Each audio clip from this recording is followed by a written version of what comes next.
Right, let's get this show on the road. Welcome to another episode where we peel back the layers of America's ever-changing obsessions. If you've ever felt like you're just trying to keep up, you're not alone. America loves a trend. One day it's kale, the next it's butter in your coffee. We're a nation that can turn a vegetable into a celebrity and a cup of coffee into a science experiment. It's not just about what's healthy, it's about what's hot right now, what's Instagrammable, what your coworker is raving about in the break room. Remember those rubber bracelets for every cause. Suddenly, everyone's an activist, at least until the next fad. For a few months it felt like you couldn't walk down the street without seeing a rainbow of wristbands, each one promising to change the world, or at least make you look like you cared. We lurch from one craze to another, convinced each time that this is the answer we've been waiting for. Whether it's a new superfood, a revolutionary workout, or a gadget that promises to melt away the years, we're all in. Until we're not. Each new promise is like a shiny object, catching our attention, and making us believe that this time, finally, we'll be fixed, improved, transformed. Nowhere is this more obvious than in fitness. The gym is ground zero for the latest and greatest trends, where yesterday's miracle is today's punchline.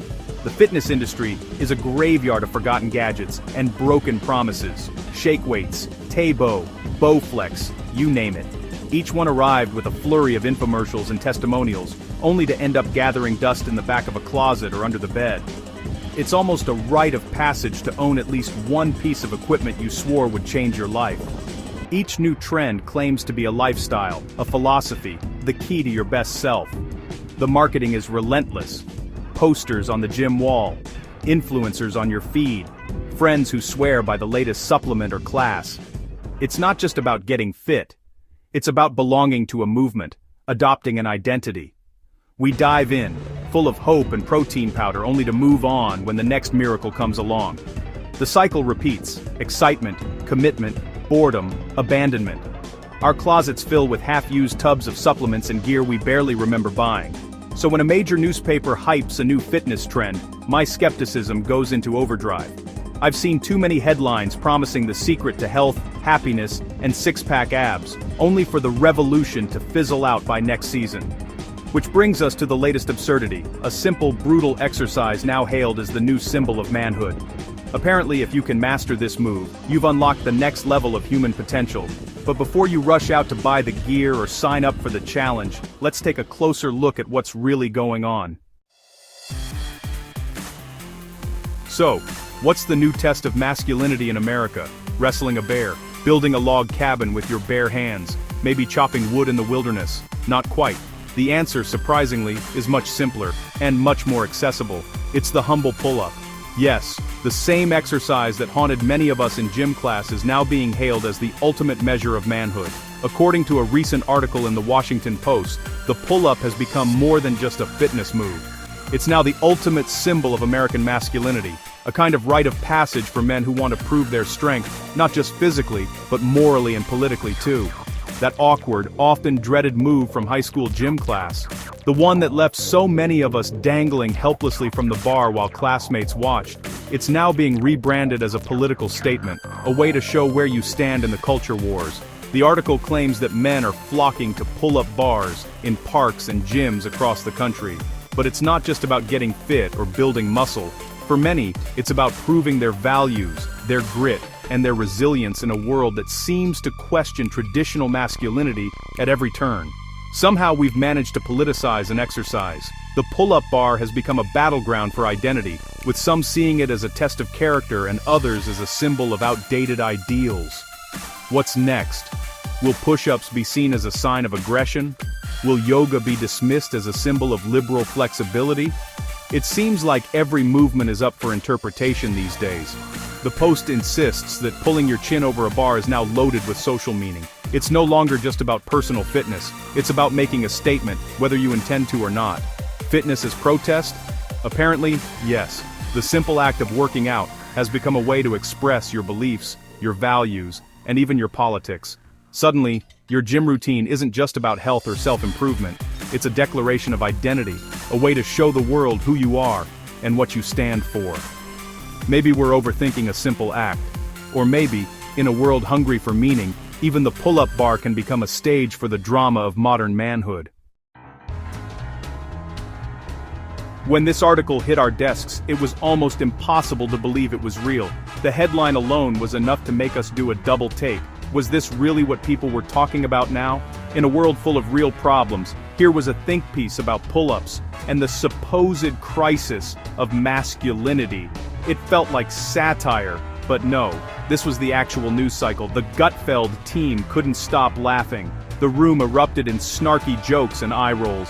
It was one of those moments where the absurdity of the story just took over, and everyone was trying to outdo each other with the best punchline. Kat Timpf summed it up perfectly. "Who has time to worry about this?" She shrugged as if to say, "Aren't there bigger things to stress about?" Her skepticism was contagious, and honestly, it was hard to disagree. If I do a pull-up, it's for my arms, not Western civilization. The idea that a simple exercise could be loaded with so much cultural baggage was, frankly, hilarious. Most people at the gym are just trying to get stronger, not make a statement about society. Tyrus, who could probably do pull-ups with a car attached, just shook his head. He's seen a lot of wild takes, but this one was up there. His reaction said it all. Sometimes, you just have to laugh at the headlines. A pull-up is a pull-up. Strength is strength. It doesn't need to be dissected or politicized. The gym is one of the few places left where effort and results matter more than opinions or hot takes. Why make it about masculinity? Why turn a workout into a referendum on gender roles? Most people are just trying to get through their sets, not prove a point about who they are. Plenty of women outpull most men, that's just a fact. Strength doesn't care about your gender, and the pull-up bar certainly doesn't either. The idea that this is some kind of male-only achievement is just outdated. It's about discipline, not politics. The real story is about showing up, putting in the work, and pushing yourself. That's what matters in fitness, not whatever narrative someone's trying to spin. Michelle Tafoya chimed in. "In sports we talk about performance, not political statements. Athletes are measured by what they do, not what they represent in some grand cultural debate. That's the beauty of competition. It's about results, not rhetoric. Fitness should be an escape from politics, not another battleground. For so many people, working out is a way to clear their heads, relieve stress, and focus on themselves. It's a break from the noise, not another source of it. Turning a workout into a culture war is just bizarre. It's like arguing over the meaning of a push-up or the politics of a treadmill. Sometimes, a workout is just a workout. I see it as the media's desperate search for meaning in the mundane. When there's nothing left to analyze, even the most ordinary things get blown out of proportion. It's almost as if the news cycle needs drama, even if it has to invent it. Someone saw a few guys doing pull-ups and spun a whole sociological theory. Everything's political now, apparently. It's exhausting and hilarious. The next time you see someone at the gym, just remember, they're probably not making a statement. They're just trying to get stronger, one rep at a time. My struggle to do a pull-up is not a cultural act.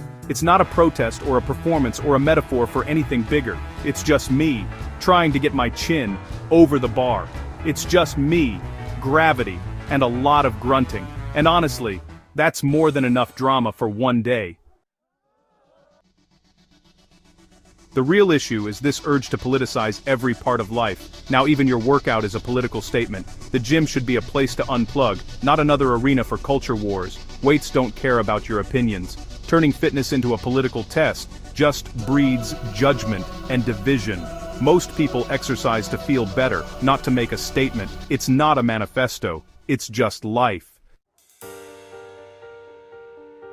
Let's pretend the pull-up is the new symbol of masculinity. If so, that's a pretty sad definition. Are we really reducing manhood to one exercise? What about integrity, kindness, or being a good dad? True masculinity is more than muscle. It's confidence, resilience, compassion, discipline, building a life, not just biceps. Making pull-ups the standard just pressures men with an arbitrary, often unreachable goal. What about those who can't do one? Are they less of a man? Of course not. Worth isn't measured by a pull-up bar. Masculinity isn't about 1 feat of strength. It's about a lifetime of actions, not reps. On set, the banter was priceless. I asked, who here can actually do a pull-up?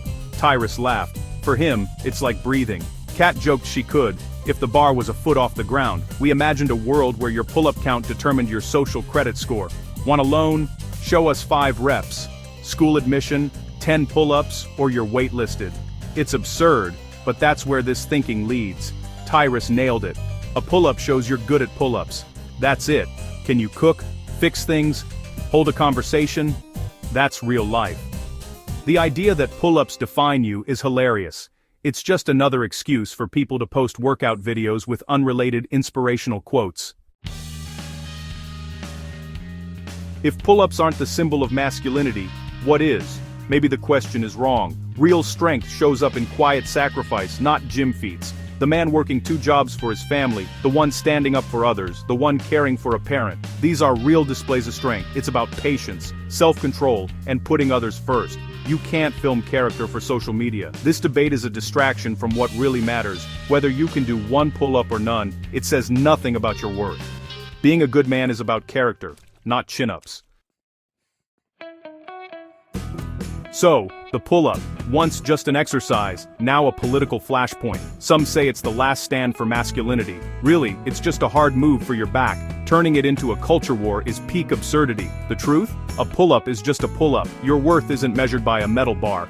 Focus on being a good person, not impressing imaginary critics. If you judge a man by his pull-ups, maybe take a walk instead.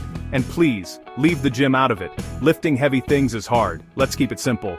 Now, if you'll excuse me, I have to see if I can do a pull-up, just because my t-shirt sleeves are loose.